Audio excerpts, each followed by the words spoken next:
Every single time you click a link, send an email, or stream a show, you're kicking off this invisible, high-speed relay race that spans the entire globe in less than a second. It's pretty wild when you think about it. So today, we're going to follow one of those tiny pieces of data on its incredible journey, from your screen, through a maze of undersea cables and satellites, to servers on the other side of the planet and all the way back. Let's pull back the curtain and see how the internet actually works. I mean, it really does feel like magic, right? You tap a button and a website from a server in another country just appears. But it's not magic. It's this incredibly complex, yet beautifully organized, high-speed journey through a hidden physical world. So how does your simple request find its way through that global maze without getting hopelessly lost? Well, that's exactly what we're about to find out. All right, so here's our roadmap for the trip. We're going to start small, right in your digital neighborhood. Then we'll hit the information superhighway. After that, we'll learn the all-important rules of the road that keep things from turning into chaos. We'll see where our data is actually going when it arrives at the cloud. And finally, we'll cover the secure journey back home. Okay, so every great adventure has a starting point. For our little data packet, that starting line is right there with you, in your own digital neighborhood. This little neighborhood is what we call a local area network, or LAN for short. Basically, it's the private network that connects all your devices, your phone, your laptop, your smart TV, inside your home or office. And because the distances are so short, data moves incredibly fast here. You can think of it like passing a node to someone in the same room. It's quick, it's direct, and it's super reliable. This is ground zero for our packet's journey. So, how does our packet get out of this cozy little neighborhood and onto the world stage? Well, that's the job of this unassuming little box blinking in the corner, your Wi-Fi router. It's basically the traffic cop and the gateway all in one. It takes that request from your device and directs it from your quiet local street right onto the on-ramp of the massive global internet.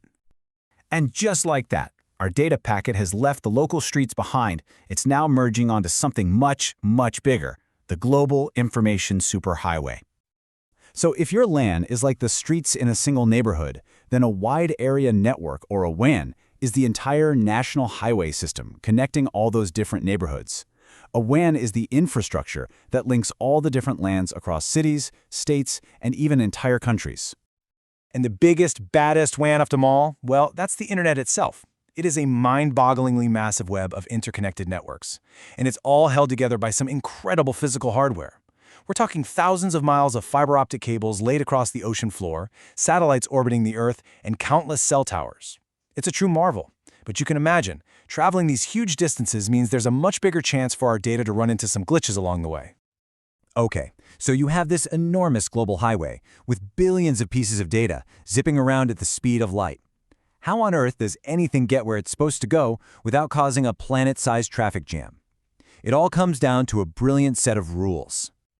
First thing you have to know, your data doesn't travel in one big piece. Instead, it gets chopped up into these tiny, manageable chunks called data packets. Each packet is like a little digital envelope. It's got the payload, that's a small piece of your actual data, a header, which is like the address label, and a trailer just to say, hey, this is the end of the packet. This whole process is called packet switching, and it is, no exaggeration, the secret sauce that makes the entire internet work. Your message gets broken up, each piece gets an address, and then they're all sent out independently. They might even take completely different routes to avoid congestion. It's like mailing a book one page at a time through different post offices, and knowing it'll all get put back together perfectly at the end. It's the internet's true superpower. And the key to that whole addressing system is the IP address. It's simply a unique number assigned to every single device connected to the internet. Just like the mailing address on an envelope, it tells all the routers along the way exactly where to forward each and every packet to make sure it reaches its final destination. But, not all deliveries require the same level of care. The network has to pick between two main delivery services. On one hand, you have TCP. Think of TCP as certified mail with tracking. It sets up a connection and checks to make sure every single packet arrives safe and sound. It's perfect for email or loading a web page, where you need every piece to be exactly right.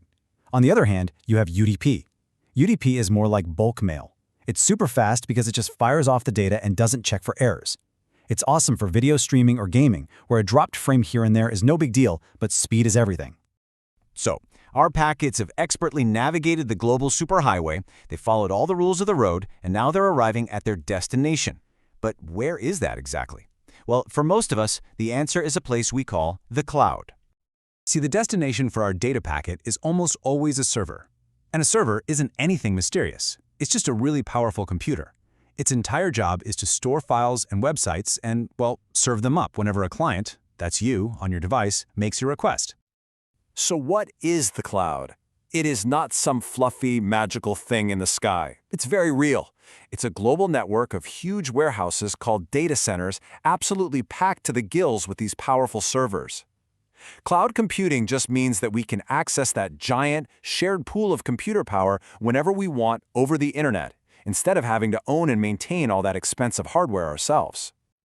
And we all interact with the cloud in different ways. The most common one is called software as a service. You use this all the time. Think of Gmail or Netflix or Spotify. You're just using the software directly. You don't care where it lives.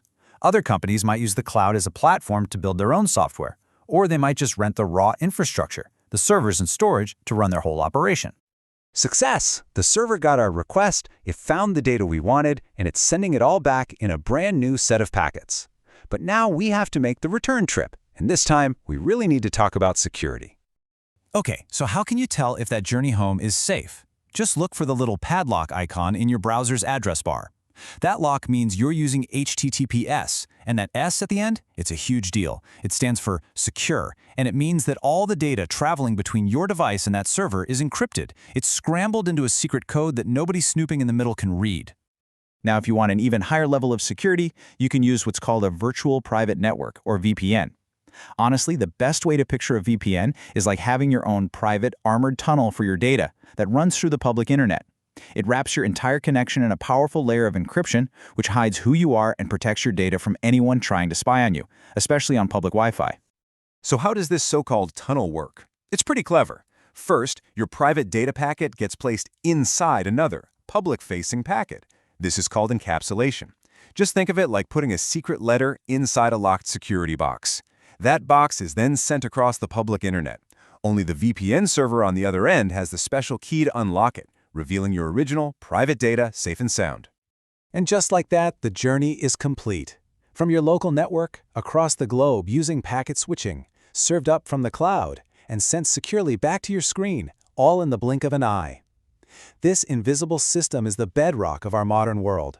And when you realize how fast and deeply connected it all is, you just have to wonder, what incredible new possibilities will it unlock for us next?